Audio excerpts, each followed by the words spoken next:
Bonjour, c'est Fabien. Dans cette vidéo, nous allons voir comment créer un réseau virtuel, donc avec VirtualBox, pour ensuite y ajouter par exemple nos machines virtuelles. Alors je vous donne un exemple concret, par exemple, imaginons un réseau virtuel, c'est celui que j'ai créé généralement lorsque je fais des vidéos sur Windows Server ou des choses comme ça. J'ai créé un réseau virtuel qui s'appelle Lab 1. Donc comment ça fonctionne? On a ici l'ordinateur hôte. Sur cet ordinateur hôte, on a ici par exemple sa box internet classique, chez soi on va dire.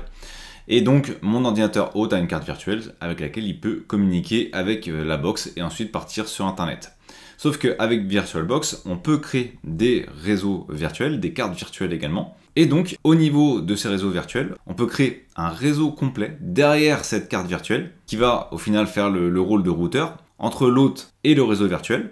Et ensuite, au niveau de ce réseau virtuel, on peut paramétrer un certain nombre d'éléments. C'est ce qu'on va voir tout de suite. Donc on va se rendre ici dans VirtualBox, on va aller au niveau des fichiers, on a ici les outils et on a Network Manager, donc la gestion des différents réseaux.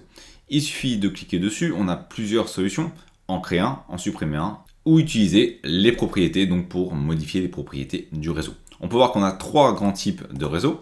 Donc les Host Only Network, les NAT Network et les Cloud Network. Alors désolé pour mon anglais qui est pas terrible. Je vais essayer de vous expliquer rapidement à quoi ça correspond. Donc les Host Only, c'est tout simplement un réseau privé qui va être partagé uniquement entre l'ordinateur hôte et les machines virtuelles qui sont configurées pour utiliser ce réseau. On n'a pas d'accès extérieur vers Internet. On peut le créer en faisant une petite solution de routage. Par défaut, on n'a pas d'accès à Internet. Donc c'est particulièrement utile lorsqu'on va faire des tests où on souhaite par exemple que les machines virtuelles elles communiquent entre elles mais pas forcément vers Internet. Ensuite on va avoir le NAT Network. Alors pour ceux qui connaissent déjà le NAT, je pense que vous avez une idée de ce à quoi ça correspond. C'est tout simplement une configuration qui va permettre à nos machines virtuelles d'aller vers l'extérieur, donc vers Internet. Ça va tout simplement masquer les adresses IP. Ici, on n'a pas besoin de s'occuper de la partie routage puisque c'est automatiquement fait par le biais donc du NAT. C'est le même principe que pour les box. Au final, lorsqu'on va sur Internet, on utilise le NAT pour sortir de notre réseau local pour aller vers justement Internet. Donc ici, c'est tout simplement un NAT dans un NAT, mais c'est totalement transparent et ça fonctionne très bien. Donc c'est utile si on ne souhaite pas s'embêter sur la partie configuration. Donc c'est utile si on ne souhaite pas s'embêter sur la partie configuration, notamment faire du routage pour aller vers l'extérieur. Et ensuite on va voir le cloud, bon je pense que vous avez compris l'idée. Donc c'est une fonctionnalité qui est assez récente. Ça permet donc de connecter les machines virtuelles à des services de cloud. Et ça pourrait être particulièrement utile avec les différents services comme Amazon, Google ou Azure de Microsoft. Mais ça on y reviendra. C'est un cas un peu particulier à utiliser. Généralement on va se positionner dans un des deux premiers cas. Et dans cette vidéo, on va voir un cas simple où on va créer un réseau NAT, ce qui nous permettra, sans avoir besoin de configurer de routage, d'avoir un réseau privé NAT qu'on va pouvoir configurer et ensuite avoir accès à Internet. Si j'avais utilisé le host only, pour avoir accès à Internet, j'aurais dû mettre en place du routage. Donc si vous souhaitez utiliser le host only, qu'est-ce qu'on a? Eh bien, on a la possibilité de configurer la carte automatiquement ou alors de l'adapter. Ça va créer en fait une carte réseau, donc soit elle est configurée automatiquement, soit elle est configurée manuellement. Donc vous pouvez configurer votre carte. Ça peut être un exemple que je ferai par la suite. On a également la possibilité de mettre en place un serveur DHCP pour distribuer automatiquement les différentes adresses. Et par défaut, eh bien, c'est ce qui a été paramétré. Donc ça peut être notamment particulièrement utile si on souhaite par exemple créer deux réseaux privés et les faire se rejoindre entre eux pour communiquer entre eux. Ça pourrait être une solution qu'on fera par la suite. Ici, on va voir comment créer une solution simple avec un NAT. Donc ce que je vais faire, c'est que je vais aller sur créer. Donc ici, on a le nom qui vient d'apparaître. On peut bien entendu le modifier. On va faire un nom simple. On va indiquer NAT Lab 3. Et ensuite, on va ici lui donner le réseau sur lequel il va être. Donc ici, on est sur un réseau qui va être en stage 24, donc qui va nous permettre d'avoir 254 machines dans le réseau. Et ce que je vais faire, c'est que je vais utiliser un réseau tout simple, le 192.168, on va dire .100.0/24. Donc ici on est sur des notions d'adressage réseau, je ne vais pas revenir dessus puisque c'est pas l'objectif. Possibilité également de mettre en place le DHCP, donc on va le mettre en place pour avoir automatiquement des adresses IP qui vont être attribuées à nos machines. Donc autrement dit, la partie NAT va jouer le rôle de routeur et également de serveur DHCP. On a la possibilité de mettre en place les adresses IPv6, je vais laisser uniquement les adresses IPv4, mais c'est intéressant de voir toutes les options qu'on a. On a également la possibilité de faire des redirections de ports. Autrement dit, imaginons qu'on ait une requête qui arrive sur notre NAT sur un port, on pourrait le rediriger vers une autre machine en faisant un plus ici. On pourrait créer une règle justement pour faire des redirections de ports. Donc ça peut être intéressant pour vraiment personnaliser son réseau. Et à l'occasion, eh bien, pourquoi pas le tester dans des prochaines vidéos. Ici, l'objectif, c'est de faire quelque chose de simple. Donc je vais faire appliquer. J'ai désormais mon réseau qui a été créé. Je vais aller dans une machine virtuelle. Donc dans mon Lab 2, j'ai ici un PC clone. Je vais aller sur configuration et dans configuration, je vais aller ici sur réseau.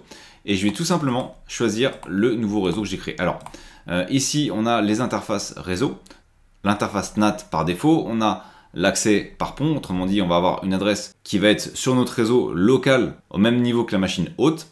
On va avoir la possibilité de créer un réseau interne, un réseau privé, aucune connexion. Et nous, ce qui va nous intéresser, c'est d'aller ici sur réseau NAT et de faire NAT Lab 3. Donc, c'est le réseau que je viens de créer et je vais faire OK. Je vais lancer ma machine.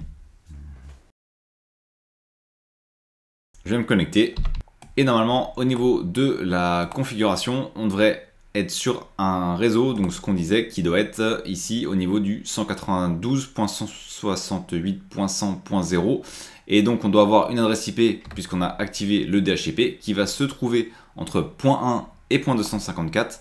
Donc ici on va aller vérifier, on va lancer une commande. Et c'est pas le cas, donc il doit y avoir une raison toute simple à ça, à mon avis, c'est que j'avais dû paramétrer dessus en statique. Donc je vais aller ici sur panneau de configuration, on va aller sur centre, réseau et partage, c'est bien au moins, on va aller jusqu'au bout de la configuration du réseau. On va aller sur modification de la carte, je vais faire un clic droit sur la carte Ethernet, de toute façon j'en ai qu'une. Je vais aller sur propriété, je vais aller ici sur IPv4, je vais faire de nouveau propriété et effectivement, comme prévu, j'avais bien une adresse IP qui avait été paramétrée de manière statique. Donc c'est également une possibilité. Et je vais aller ici sur obtenir les adresses IP automatiquement puisque j'ai mis en place le serveur DHCP comme on l'avait indiqué. On l'a activé et je vais faire fermer. Je vais juste patienter et je vais de nouveau relancer ma commande. Et cette fois-ci, j'ai bien une adresse IP qui se trouve dans le réseau que j'ai créé sur notre fameux Lab 3, donc 100.4. Voilà ce qui m'a attribué. La passerelle par défaut, c'est 100.1, autrement dit le routeur qui permet d'aller vers Internet. On peut d'ailleurs essayer d'aller sur Internet. Si je fais une requête, eh bien ça fonctionne. Je peux aller sur Internet. Donc on a accès à Internet et on est bien paramétré au niveau du réseau. Donc ça, je l'ai fait manuellement. Après, rien ne vous empêche, hein, si vous souhaitez, de le faire également de manière statique, on peut également récupérer. Donc on sait qu'on est sur le réseau 100. quelque chose, on va dire 100.100. On est sur du stage 24, donc 255.255.255.0. On a dit que la passerelle était 100.1, c'est l'adresse du routeur pour pouvoir sortir. Et puis on va utiliser, allez, hop, le DNS de Google. Et puis on pourrait mettre en second celui de Cloudflare. Hop, on va fermer, on va patienter et on va tout simplement ici relancer. Voilà, donc mon adresse elle est bien en .100.100 et on va vérifier qu'on a toujours accès à Internet. On va cette fois-ci faire l'inverse, on va aller vers Bing et effectivement je peux lancer une requête, ça fonctionne également. Donc voilà comment on peut créer un réseau virtuel avec VirtualBox. Vous avez vu qu'il existait différentes solutions, il n'y en a pas qu'une. Je vous ai présenté donc la plus simple et la plus rapide à mettre en place. On n'a pas besoin de personnaliser ensuite pour avoir accès à Internet. Merci d'avoir regardé cette vidéo. Si vous n'êtes pas abonné, j'espère que cette vidéo vous donnera envie de le faire en cliquant sur le bouton s'abonner et en activant les notifications pour ne manquer aucune des prochaines vidéos. De plus, vous trouverez dans la description un sondage pour déterminer les prochains sujets. À très vite pour une nouvelle vidéo.